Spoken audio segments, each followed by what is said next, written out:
и со мной рядом президент UFC Дана Уайт сразу после UFC 229. Блестящий титульный бой между Хабибом Нурмагомедовым и Конором Макгрегором, где Хабиб задушил Конора в 4-м раунде. Ты был возле клетки, все видел, ты не мог бы рассказать, что там произошло, и какие будут у всего этого последствия? Один из парней Конора кричал какие-то оскорбления Хабибу, в итоге тот перемахнул через клетку и бросился на него.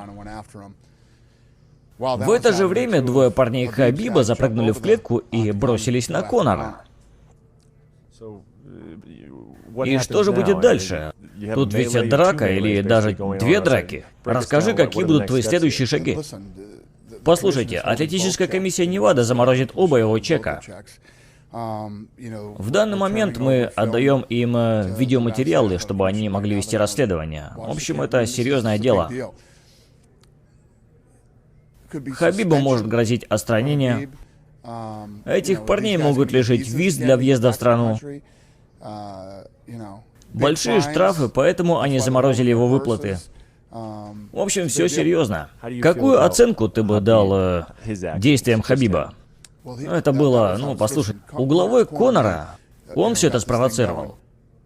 Да, выходка Хабиба была нелепой, он только что выиграл большой бой. На него вот-вот должны были надеть пояс.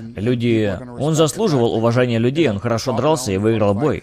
Вместо этого он выпрыгнул из клетки и начал эту потасовку с людьми Конора. Я не позволил надеть на него пояс, потому что я знал, что бы было с людьми после этого. Они бы начали кидаться всем, что у них было, в клетку.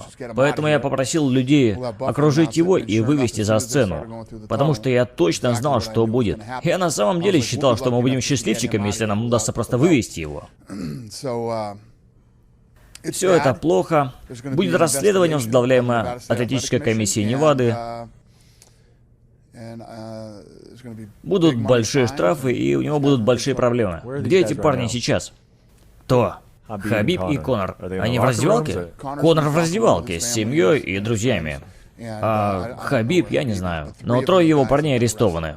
Ты общался с Конором? Да. Что он сказал обо всем этом? Он сказал, да, для меня это все не имеет значения. Меня это не волнует. Но, конечно, он расстроен тем, что проиграл бой. Знаю, мы должны дождаться решения комиссии и то, что скажет полиция, но что скажет президент UFC? Что ты считаешь нужно... Что будет с Хабибом, с титулом чемпиона? Какое будет наказание? Я не знаю, нам нужно увидеть, что будет дальше. Как все сложится. Никто не делал такого и не должен делать в будущем. Особенно те парни, которые залезли и стали бить Конора. Он только что отпахал 4 тяжелых раунда, а вы свежие залезли и стали бить его. Все это очень плохо. Мы говорили об этом бое как о крупнейшем бое, которое устраивали UFC. После того, что было, ты считаешь, что это был плохой вечер для UFC и для спорта в целом? Очень плохой вечер. Насколько? Ну, весьма. Просто реально плохой вечер. Худший. Что ты думаешь непосредственно о бое?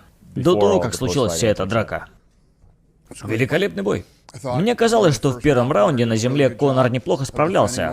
Ведь если Хабиб вас валит, то он просто размазывает вас там внизу. И дальше мы такое увидели, когда Конор уже подустал от борьбы. Но в целом это был великолепный бой. Оба парня выложились на все 100. С начала и до конца. Последний вопрос. Я знаю, что легко быть умным задним числом, но все же, вы готовились к такому исходу? Вы пытались предотвратить такие вещи? Это вообще возможно? Да, пытались. Мы делали все для того, чтобы предотвратить это. Вы видели, сколько там охраны было? Сколько там было полиции? Даже просто с ума сойти. Но это все равно случилось.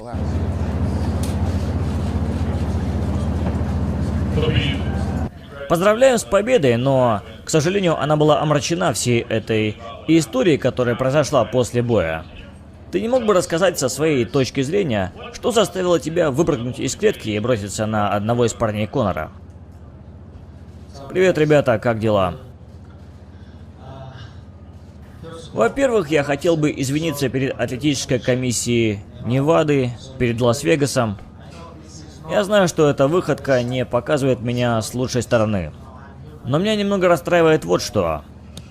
Я не понимаю, почему все говорят о том, что я выпрыгнул из клетки, а как же все то, что он говорил про мою религию, про мою страну, про моего отца.